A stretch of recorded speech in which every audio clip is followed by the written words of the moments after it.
to offend someone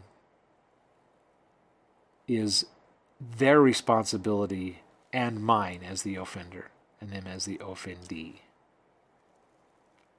Again, if we get into really heinous things like victimization, there's more things to say about that. But if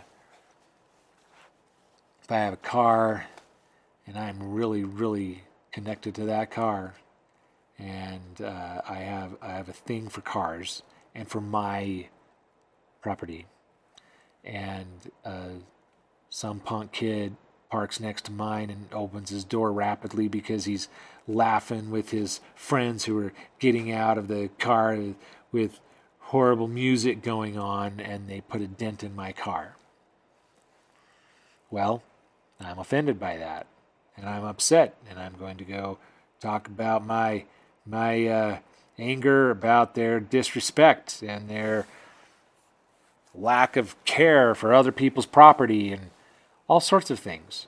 And if I'm offended at the time, then now what I'm doing is inviting them to be offended too. I'm not making them offended, but it's not likely that they're just going to be okay with that. So now we have this problem that's going to start escalating.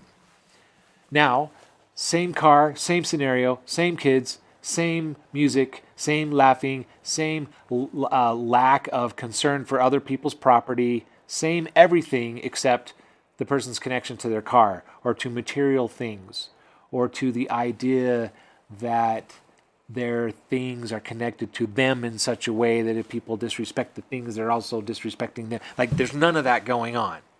It's just a car. And the kiddo bangs the car with their door. And now suddenly, this goes back to the episode 1 of The Way with Children and go to alternatives. Now suddenly there are myriad alternatives for this adult in terms of the direction they can take, the action they would take, that would not include inviting those teenagers to now be incited into anger or even more behavior that's disrespectful. And it typically looks a little bit different too, and sometimes extremely different. You know, maybe that adult would calmly walk up and say, "Oh, hey guys, I don't know if you noticed or not, but you know, you dented the door there. You know, when you got out. I was a kid too. I get it. You know, you guys got a lot going on, and you know, I'm just wondering what we could do to remedy this. Perhaps I should have parked farther away if I was that interested in my car not getting a ding in it. But hey, what do you think?" Now, they could all say, "Shut up," and walk off. And no really good, satisfactory result came of the lack of confrontation with these teenage kids. Well, I could be unoffended about that too. If one walks unoffendedly, a lot of things can happen. And they've learned to choose to live at ease, and you just get the car fixed.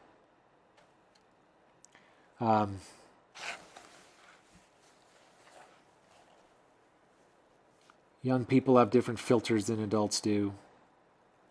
Adults have embedded long-term emotional difficulties. Young people's emotional difficulties are budding, and they're learning some of it from us. So it's actually, even though it's not sort of, they're not as socially adept. You know, they're climbing out of a car with music and being boisterous, which an adult probably wouldn't do. But it doesn't mean that an adult's sort of personal issues aren't extraordinarily deeper than what these kids are doing. What if it's a man in the car and it just so happened that he was at dinner with the woman that he was stepping out on his wife with. So we have somebody who's participating in a heinous scenario, and he's upset that kids have hit his door with their car door.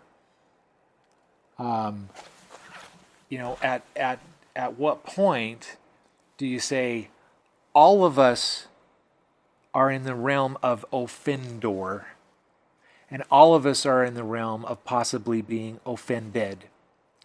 And the dance between people are informed, the dances between people are informed both by people trying to be less offensive and people trying to be less offended. And if people are really, really good at being unoffended, people can offend all day long and they won't absorb it as an offense. And if people are really, really good at being offendable, people might not even do things trying to offend, and this person will be offended all day long. If I have a offendable disposition, you can't not offend me usually.